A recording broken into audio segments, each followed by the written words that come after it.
Тот, кто занят преданным служением, кто чист душой и обуздал свой ум и чувства, дорог всем, и все дороги ему. Хотя такой человек всегда поглощен деятельностью, он никогда не бывает связан ее последствиями. Комментарий Шрилы Прабхупады. Тот, кто пытается обрести освобождение, действуя в сознании Кришны, очень дорог каждому существу, и все существа дороги ему. Причина этого в том, что такой человек обладает сознанием Кришны. Ему известно, что живые существа неотделимы от Кришны, так же как листья и ветви неотделимы от дерева. Он знает, что, поливая корни дерева, мы насыщаем влагой все его листья и ветви, а отправляя пищу в желудок, даем необходимую энергию всему организму. Поскольку тот, кто действует в сознании Кришны, служит таким образом всем живым существам, он очень дорог каждому. И поскольку все довольны его деятельностью, его сознание всегда остается чистым. Чистота сознания позволяет ему держать в повиновении ум, а управляя умом, он подчиняет себе чувства. Ум такого человека всегда сосредоточен на Кришне, поэтому никогда не забывает Кришну и не занимается ничем, кроме служения Господу. Он никогда не станет слушать то, что не относится к Кришне, или есть пищу, не предложенную Кришне, и никогда не пойдет куда-нибудь, если это не связано со служением Кришне. Таким образом, его чувства всегда подчиняются ему. А тот, кто владеет своими чувствами, никогда и никому не причиняет вреда. Почему же тогда Арджуна убивал, участвуя в битве? Разве он не обладал сознанием Кришны? Спросите вы. Вред, который Арджуна причинил своим противникам, был только кажущимся. Все воины, убитые на поле битвы, как уже объяснялось во второй главе, продолжали существовать как индивидуальные души, поскольку душу нельзя уничтожить. В этом смысле в сражении на Курукшетре не было убитых. Воины просто сменили тела по воле Кришны, который лично присутствовал при этом.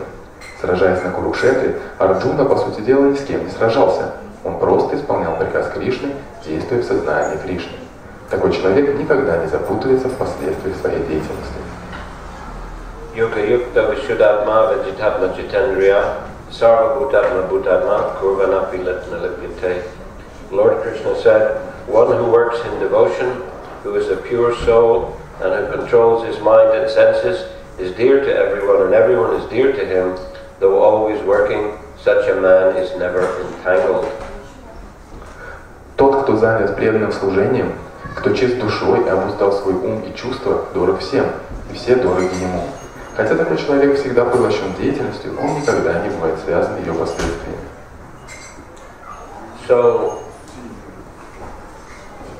Lord Krishna says, Yagyartat karmano nyatra loko yam karma bandhana tadartha karma kontya mukta sangha samachara. Work done as a sacrifice to the Lord has to be performed.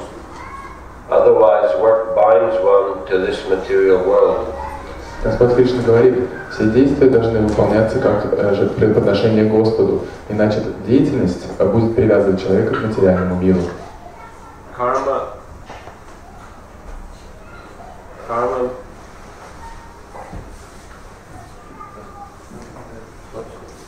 It was okay. There's no need to keep adjusting it. Нормально все было, не надо было там что-то менять. Karma, don't make it too loud, you know, it was okay. Слишком громко не надо, было нормально.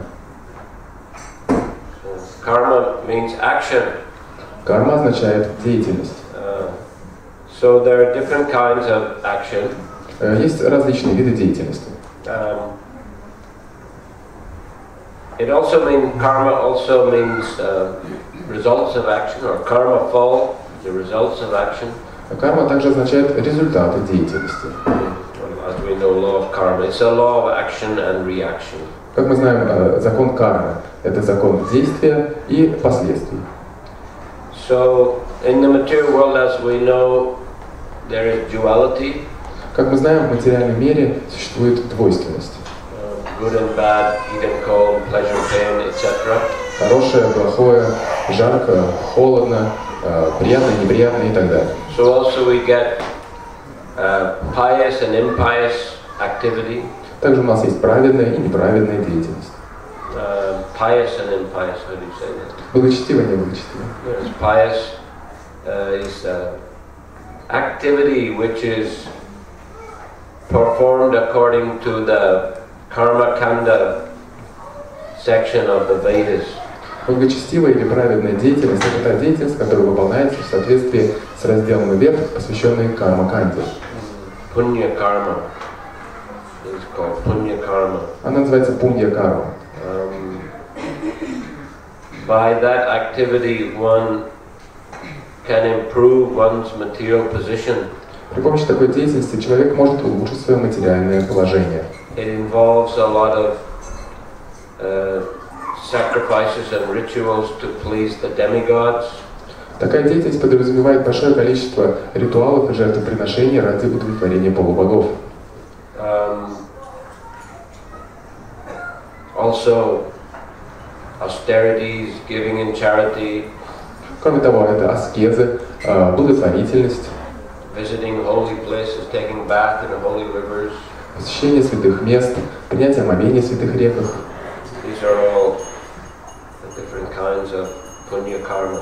Все это различные виды пунья-кармы. Then again, there is a vikarma, sinful activity or activity not in accordance with scriptures at all. Также существует викарма или греховная деятельность. Это деятельность, которая идет вразрез с предписаниями священных писаний. That activity is generally in ignorance and passion. Это обычно деятельность в гунах страсти и невежества. And causes one to get bad karmic results. Такая деятельность приводит к тому, что человек, совершающий ее, имеет плохие кармические последствия. Which can result in taking birth in lower planets or lower species. Такая деятельность может привести к тому, что человек родится на низших планетах или в более низшей форме жизни. Whereas punya karma causes one to take birth in a higher position. С другой стороны, пунья-карма приводит к тому, что человек приобретает более выгодное рождение. Even in higher planets.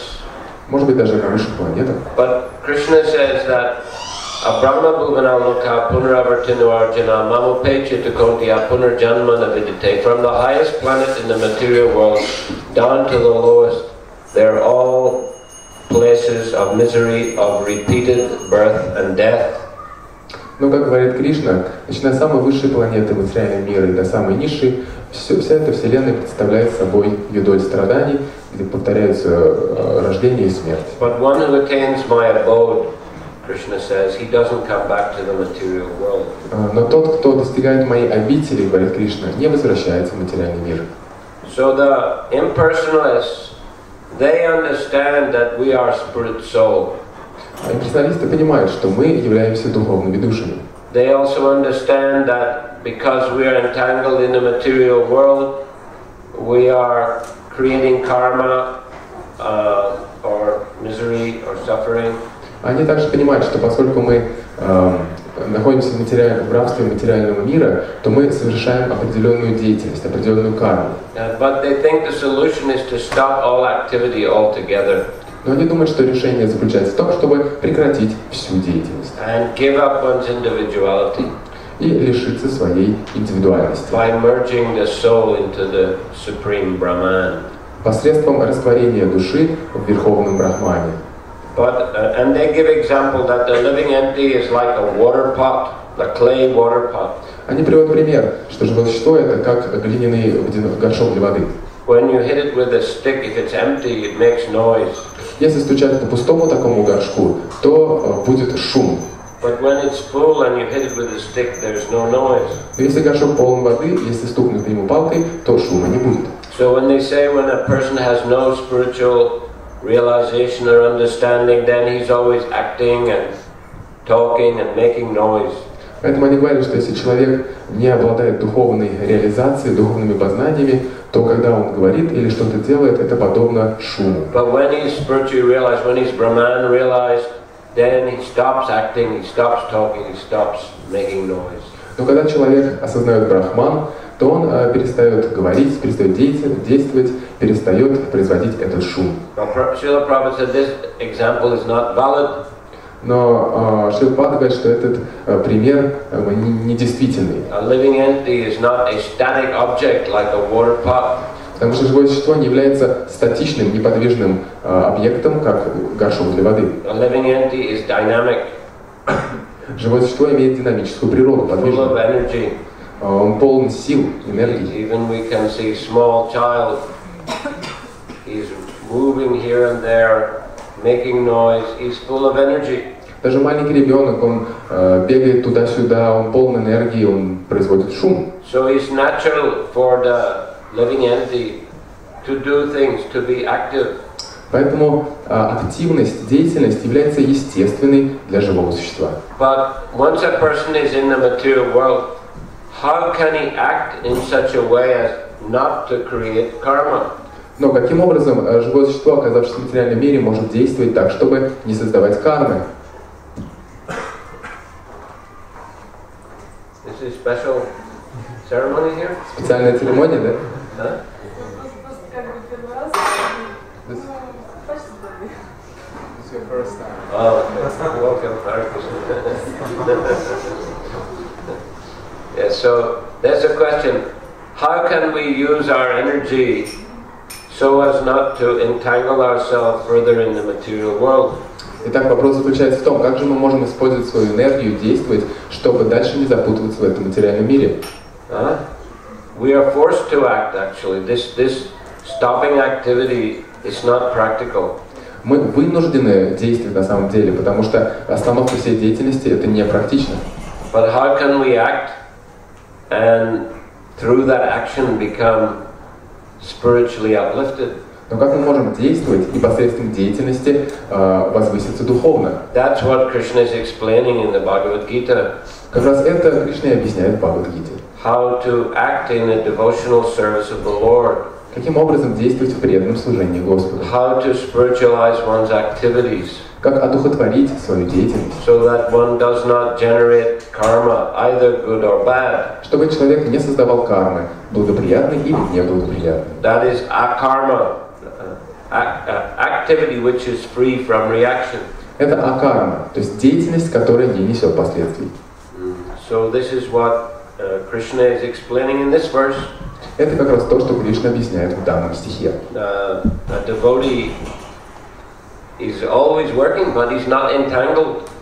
Преданный всегда занят какой-то деятельностью, но он не находится в рабстве материального мира. His activity is liberating him from material entanglement.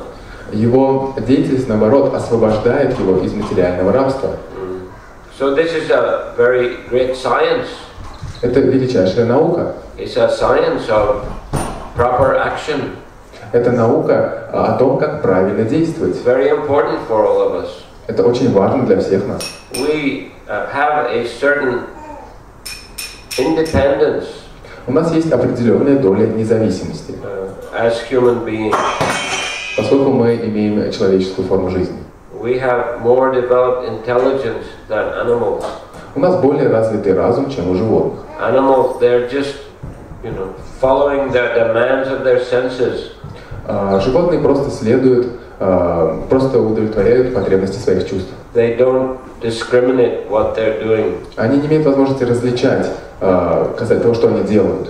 They're just under the control of the modes of material energy. Они находятся под контролем гун материальной природы. Searching for eating, sleeping, mating, and defending. Они просто ищут, удовлетворяют потребности в пище, сне, совокуплении и обороне. But a human being is expected to be more civilized. Но от человека ожидается большая цивилизованность.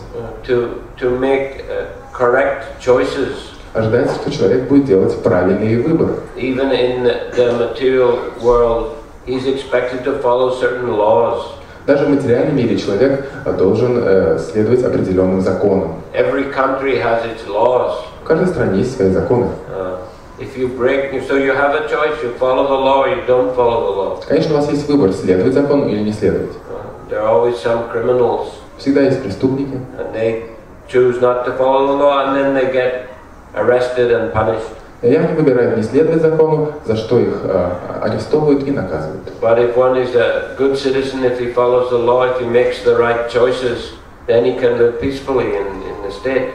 Но если человек является добропорядочным гражданином, он делает правильный выбор и следует законам страны, то он может жить спокойно. So in the Bhagavad Gita, Krishna analyzes activity in great detail. В Бхагавад-гите Кришна очень подробно анализирует деятельность. Activity in the mode of goodness, activity in the mode of passion, activity in the mode of ignorance. Деятельность в гуне благости, деятельность в гуне страсти, деятельность в гуне невежества. And what are their results? Какие результаты этих видов деятельности? Action in the mode of ignorance, it causes bewilderment. Деятельность в гуне невежества приводит к запутанности, And ultimately to birth, lower birth.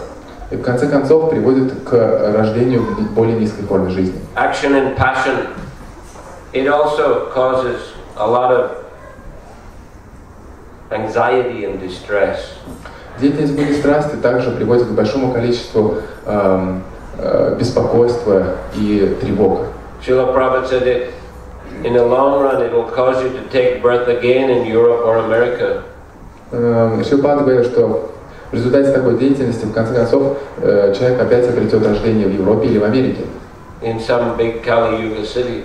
В каком-нибудь большом городе в эпоху Кали-юги. And action in the mode of goodness, it can elevate you to better position, to higher planet. А деятельность в гуне благости может возвысить вас до более возвышенного положения, например, на райской планете. That's why many people think action in the mode of goodness and elevation to heavenly planet, that is the real goal of life. Поэтому многие думают, что настоящей целью жизни является возвышение на райских планетах, то есть заниматься действием гуны благости. But here in the Bhagavad Gita, Krishna is saying no. Но в Бхагавад-гите Кришна говорит, нет, это не так. The men of small intelligence worship the demigod. The fruits are limited and temporary. Только люди, обладающие слабым разумом, занимаются деятельностью ради плодов. Give up all these varieties of religious activities, he said. Кришна говорит, оставьте все эти различные виды религий. Just surrender to me. Просто предайтесь мне. Don't worry about any bad reaction from that. Не беспокойтесь о каких-либо плохих реакциях за такую деятельность. I'll protect you. Я вас защищу. And if you think of me, you become my devotee. You can go back to my abode. Если вы будете думать обо мне и станете моим преданным, то сможете вернуться в мою обитель. So, in this way, Krishna explains to us the varieties of activities that we can choose. Таким образом, Кришна объясняет нам все разнообразие видов деятельности, между которыми можно выбирать. And after explaining all these things to Arjuna, he tells him now you decide what you want to do. После того, как он объяснил все эти виды деятельности Арджуне, он сказал ему: теперь ты можешь выбирать, что тебе делать. Krishna is not forcing us to serve him. Кришна не заставляет нас служить ему. But he is explaining, what will be the results of different kinds of activities. Но он объясняет, каковы будут результаты различных видов деятельности. We can't stop activity. We have to act in one way or another. Мы не можем прекратить деятельность. Мы должны действовать таким или иным образом. So he's educating us so that we can choose the activity which is the most beneficial for us and for others. Таким образом, он дает нам знания, какой вид деятельности является наиболее благоприятным для нас самих и для других. And if one is intelligent, then he will choose to act in Krishna consciousness. Если человек разумен, он выберет деятельность в сознании Кришны. To work in a devotional service. То есть действовать в преданном служении. A person who works in that way, he becomes spiritually satisfied. Человек, который действует таким образом, он становится духовно удовлетворенным. He is able to act in harmony with the divine, with the will of the divine. Он становится способным действовать в гармонии с божественной волей. With the powers of the universe. С силами Вселенной. And he's able to interact with other people in a pleasing way. И он способен взаимодействовать с другими людьми в благоприятной манере. Therefore, as is mentioned here, he becomes dear to everyone. Everyone is dear to him. Именно поэтому здесь говорится, что такой человек дорог всем и все дороги ему. He thinks of the welfare of others. Он думает о благосостоянии других людей. How to help them to advance in spiritual life. Он думает, как помочь им развиваться дальше в их духовной жизни. And his behavior can be pleasing to, as mentioned of the six Goswami, both the gentle and the ruffians. Gentle and the ruffians.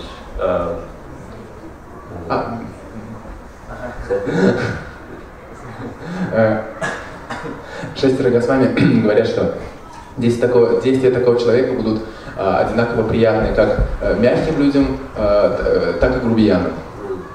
That was the behavior of the Goswamis was pleasing to the gentle and the ruffian. Да, прошу прощения. То есть поведение шестери Госвами, которые действовали таким образом, было приятно как для мягких людей, приличных, так и для всяких грубиянов. Dira, or to the diras and the adiras, the self-controlled and those who are controlled by the senses. То есть такое поведение приятно как для людей, которые контролируют свои чувства, так и для тех, кто находится под контролем своих чувств. Just like I remember, we were walking with Shrila Prabhupada in Hyde Park in London. Я помню, мы как-то гуляли с Шрилой Прабхупадой в Гайд-парке в Лондоне. Everyone was chanting Hare Krishna quite loudly. Все повторяли Харе Кришну достаточно громко. A lot of devotees chanting japa together. Очень много преданных вместе повторяли джапу. So it made quite a loud noise. Был достаточно громкий шум. And there was a bum sleeping in a park bench. Бам? Да, и тут бомж один спал на лавке в парке. He was dirty and he had some alcohol bottles there. Он был очень грязный, у него там стояли бутылки с алкоголем. Lying, snoring. Лежал, храпел там. And then, because of the noise of the devotees chanting, he woke up suddenly. Из-за этого шума, который производили преданные, он резко проснулся. Who's disturbing me? Кто меня тут беспокоит? The Prabhupada said, "Good morning." Что Прабхупада сказал? Доброе утро. So and then he saw Prabhupada very effulgent. He also said, "Oh, good morning." И он увидел это как бы сияние такое, исходящее от Шрилы Прабхупады, он тоже сказал: доброе утро. There's also described when Prabhupada was giving the lectures in the Matchless Gifts, the storefront in New York. Шрила Прабхупада давал лекции в Нью-Йорке в магазинчике «Бесценные дары». Some, bum came suddenly came into the room. И случайно в это помещение зашел тоже какой-то бомж. And he had a roll of toilet paper. И у него был целый рулон туалетной бумаги. And he walked through all the crowd and he came to the front.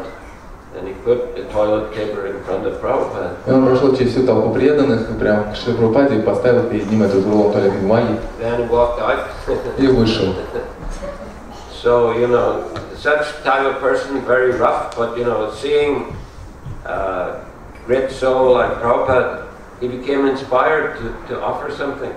Вот, то есть видите, как бы такие люди грубые бывают, но даже они видят такую личность, как Шрила Прабхупада, вдохновляются, чтобы что-то дать. Prabhupada said his devotional service has begun. И Шрила Прабхупада сказал, что вот началось его преданное служение. So like that, such a pure devotee, pure soul who is working in devotion, he's dear to everyone and everyone is dear to him. Таким образом, преданный, который действует с преданностью в сердце, он дорог каждому и все дороги ему. Not only his action do not cause karma or entanglement in the material world, but his every action brings him closer to Krishna. Не только его деятельность не приносит кармы или какой-то дальнейшей запутанности в материальном мире, наоборот, более того, его деятельность приближает его к Кришне с каждым шагом. He endeavors to perform all his activities in a mood of service, a mood of devotion. Он прилагает усилия к тому, чтобы совершать все свои действия с настроением преданности. To remember Krishna at all times. Чтобы помнить Кришну всегда. And to also make Krishna available to others. А также дать знания о Кришне другим. Krishna says in the Bhagavad Gita that one who is preaching his glories is very dear to him. Кришна говорит в Бхагавад-гите, что человек, прославляющий его, очень дорог ему. For him, Krishna says, devotional service is guaranteed. Кришна говорит, что для такого человека преданное служение гарантировано. And at the end, he will come back to me. И в конце концов такой человек вернется ко мне, говорит Кришна. So we should endeavor to follow these instructions. Поэтому мы должны прилагать усилия, чтобы следовать этим наставлениям. This will be spiritually uplifting. Это будет нас духовно возвышать. We'll feel satisfied at heart. В сердце мы будем чувствовать удовлетворенность. We'll be able to interrelate with others very easily. Мы будем способны легко строить отношения с другими. And to help others on the path of spiritual progress. А также помогать другим на пути духовного прогресса. And in this way we'll attract the mercy of Krishna. И таким образом мы привлечем к себе милость Кришны. And we'll also be able to distribute that mercy to others. А также мы сможем распространять эту милость дальше для других. So, Hare Krishna. Any question? Вопросы?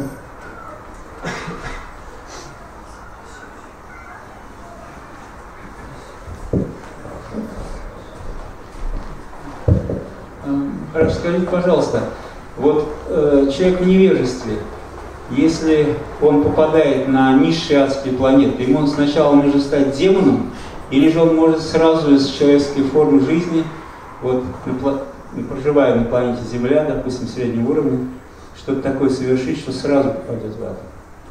Просто я что-то точно не встречал ответ на этот вопрос.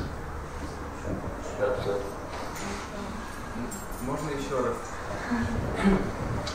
То есть вот человек, который живет в невежестве, вот здесь, на планете Земля, и вот если он опускается на низшие планеты, допустим, да, ну, по своей деятельности, вот, или форму жизни низшие получает, то есть вот Прабхупада говорит, все идут в ад, вот цивилизация вся идет в ад. Так вот, чтобы в этот ад прийти, человеку в невежестве, ему сначала родиться демоном где-то на низших планетах, а потом уже постепенно еще дальше деградировать, пойти в ад. Или же он может сразу спуститься туда одним махом, как говорится.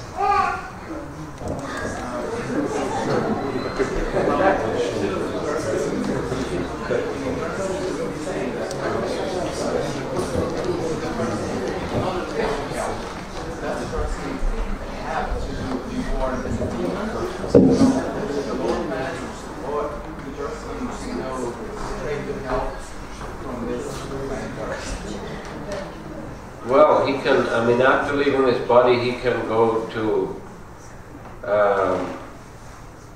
the hellish abodes to prepare him for his next birth. Человек, оставив тело, может отправиться на одну из адских планет, чтобы подготовиться. No, he can go to kind of intermediate hellish condition. Может попасть в некоторое промежуточное такое положение, такое адское, и готовиться к своему следующему рождению. Whether he'll actually become a demon or not, it depends on his consciousness. Станет ли он демоном или нет, зависит от его сознания. I mean, a person could be in a mode of ignorance and just go down into a lower position. You know, he may not necessarily be very demonic, he may just be ignorant. То есть невежественное живое существо не обязательно должно стать демоном, оно может просто попасть, приобрести какое-то еще более низкое положение, то есть дальше пребывать в невежестве. And then just, you know, gradually come up through different species to human form. И потом возвращаться через смену различных форм жизни, чтобы опять обрести человеческую форму. You know, some of the demons, they actually lived in quite heavenly. Но на самом деле некоторые демоны жили, в общем-то, в райских условиях. The subterranean heavenly planets, for example, it's mentioned there are subterranean lower planets, but they're actually quite heavenly. То есть это райские планеты, находящиеся ниже уровня Земли. Ravana, for example, he was living in great opulence in heavenly conditions. Например, Равана, он жил в роскошных условиях райских. His city was made of gold. Его город был построен из золота. And he also performed Vedic rituals. И он также совершал ведические ритуалы. But he was a demon. Но он был демоном. So it can vary, you know, according to the person's karma. Поэтому все бывает по-разному, в зависимости от кармы живого существа. But just, you know, action in the mode of ignorance doesn't necessarily mean one will become, you know, a demon in the sense that he's against God or against Krishna. Но сама по себе деятельность в гуне невежества не означает, что такое живое существо обязательно станет демоном, в том смысле, что он будет настроен враждебно по отношению к Кришне. Просто его сознание будет дальше покрываться невежеством. Но он может пробудиться от громкого воспевания Харе Кришны. Before they became devotees, they were living quite in the mode of ignorance. Есть достаточно много преданных, которые до того, как они стали преданными, жили в достаточно невежественных условиях. Some were drug addicts. Некоторые были наркоманами. Didn't take baths for weeks or months. Не купались неделями, месяцами. Took other kinds of intoxication. Принимали другие виды интоксикации. Didn't do any work. Не работали. Slept all day and just were awake in the night. Спали весь день, ночью просыпались. They were in Tamagun. Тамагун. But somehow, they got prasadam, they got association of the devotees. Но как бы то ни было, они начали принимать прасад, стали общаться с преданными. They weren't demoniac by nature. По своей природе они не были демонами. So devotees were able to pull them out from that ignorance. Поэтому преданные смогли вытащить их из этого невежества.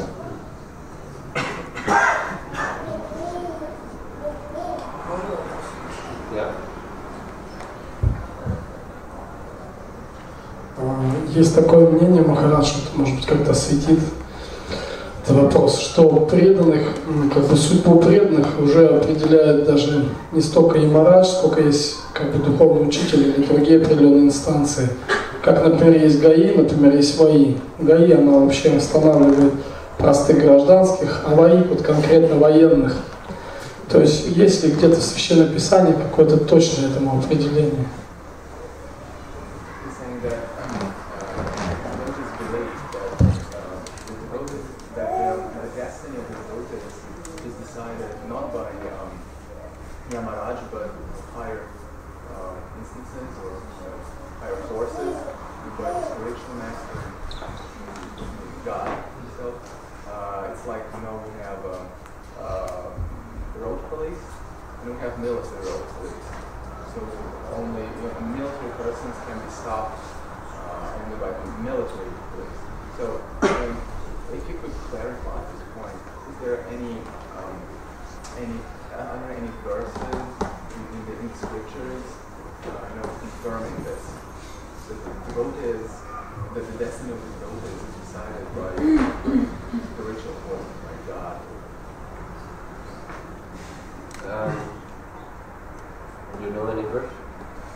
I know that Vishwanath Chakravarti Thakur, he says that one should not consider that devotees are subjected to ordinary karma. Я знаю, что Шрила Вишванатха Чакраварти Тхакур говорит, что преданные, они не подвержены обычному действию кармы. In Madhurya Kadambani, he mentions this point. В работе Мадхурья Кадамбани он говорит об этом.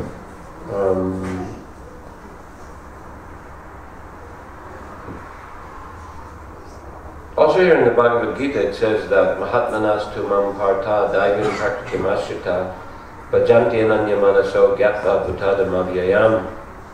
Those who are not deluded to great souls, they are under the protection of the divine energy. Также в Бхагавад-гите говорится, что великие души, освобожденные, они находятся под защитой божественной энергии. So, they're not under the control of ordinary karma. То есть они не находятся под контролем обыкновенной кармы. Vishwanath says that if you see a devotee has an accident or he gets sick, you should not think this is ordinary karma. Вишванат Чакраварти Тхакур говорит, что если с преданным произошло какое-то происшествие, либо же он заболел, то не стоит думать, что это обычная карма. And we see also the story of Ajamil. Также мы знаем историю Аджамилы. He was a sinful person. Он был грешником. But because he was chanting the holy names of the Lord at the time of death, из-за того, что он произнес имя Господа в момент смерти, the Yamadutas couldn't take him. That he was saved from their clutches by the Vishnudutas. Ямадуты не смогли забрать его в ад, потому что Вишнудуты спасли его из когтей Ямадутов. So I think that the story of Ajamil it illustrates this point. Поэтому я думаю, что история Аджамила является иллюстрацией этого вопроса.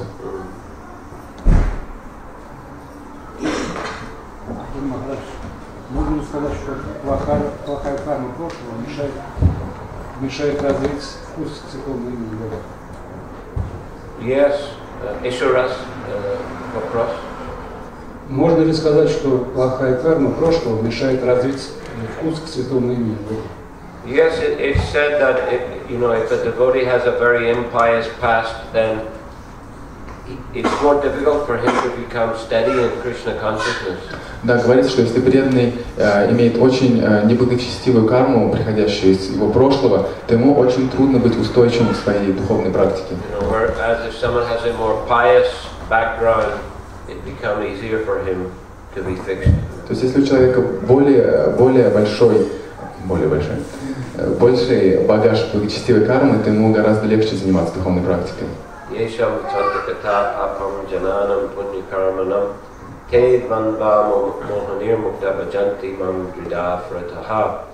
Those who have acted piously in previous lives and this life, and who are freed from sinful reaction, engage themselves in my service with determination.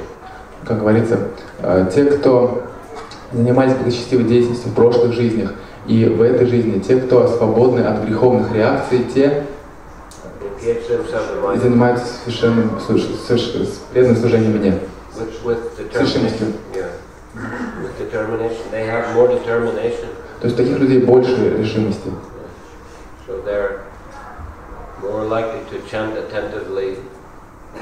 То есть у них больше шансов воспевать внимательно. But still, there are exceptions. Но все равно есть, конечно, исключения. And anyway, once a person gets on the path of devotional service, if he continues, then automatically he gets all pious credits. И, конечно же, если человек все-таки встает на путь преданного служения и идет по нему, то автоматически к нему приходят плоды благочестивой деятельности. Might take a little bit more time for him to become steady and determined. Может быть, ему потребуется больше времени, чтобы стать твердым и полным решимости. But still, he can advance. Но тем не менее, он может прогрессировать.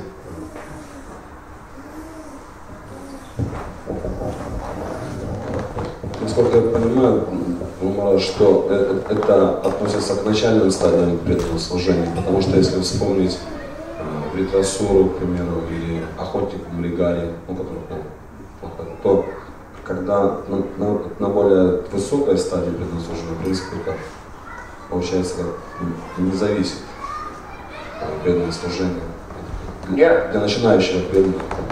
Yeah, eventually the devotee will come to this stage, where he's got free from the, bad effects of his previous karma, and then he can advance very nicely. Рано или поздно преданный достигнет той стадии, когда прошлая карма уже не будет на него действовать, и начиная с этого момента он сможет очень легко прогрессировать. Or at least the effect of previous karma is sufficiently reduced so that he's able to advance nicely. По крайней мере, как-то наступает момент, когда его прошлая карма в достаточной степени уничтожается, и он может с этого момента легко развиваться дальше.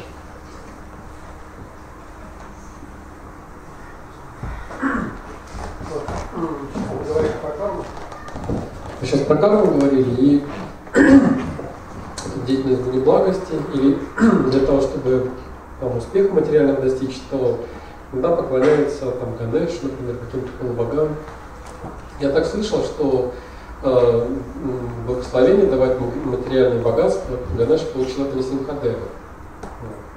И не рекомендуется, там Кришна говорит, что не надо тебе обращаться к полубогам, обращайся ко мне. Допустим, если тебе какая потребность. Будет неправильно, иногда бывает такая ситуация, когда нужны дополнительные средства, например, недвижимость для приобретения, то есть такие более такие масштабные средства, таких нужны. И будет неправильно обращаться, так скажем, к Господу Симхадеву, для того, чтобы он, в материальном плане, какое-то благословение, так скажем.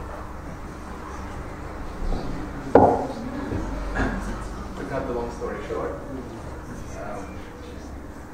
he said that some people they worship demigods like Ganesha to gain some material things, some money. But you know that in the life of the Buddha, there are times when we need some extra money to buy property, apartment, something huge. So is it okay if in that case the devotee worships Shri Simhadev and asks him to please give me some extra money to buy that? Well, you can try. Попробуйте. Anyway, we are worshiping Shridadev. В любом случае мы поклоняемся на Симхадеву. If you try, let us know if it's successful. Попробуйте, если будет успех, сообщите нам. But I mean, Shridadev is non-different from Krishna. He's also an incarnation of the Lord. Ну, я имею в виду, что Господь Симхадев не отличен от Кришны, это его воплощение. So then, that's okay in a sense. Да, в каком смысле это нормально. But demigod worship that is generally not recommended. Но вот именно поклонение полубогам обычно не рекомендуется. Once a devotee wanted to worship Ganesh. Once a devotee he wanted to worship Ganesh and he asked Prabhupada. Однажды один преданный захотел поклоняться Ганеше и спросил об этом Прабхупаду. Prabhupada said, if you give me $100,000 every day, you can worship Ganesh. И Шрила Прабхупада сказал, если будешь мне каждый день давать $100,000, можешь поклоняться Ганеше. Every day, I think he said every day. Каждый день. Give me $100,000 a day. Плати мне $100,000 в день. And then you can worship. Тогда можешь поклоняться. Oh, he was joking with it. Шутил он со мной. But I mean, you can obviously devotees can worship Nrsimhadev if they feel in danger. Ну, конечно же, преданные могут поклоняться Господу Нрсимхадеву, если они находятся в какой-то опасности. So that's a kind of special circumstance. Ну, какие-то особые такие обстоятельства. But in general, just concentrate on chanting Hare Krishna. Но вообще, просто концентрируйтесь на повторении Харе Кришны.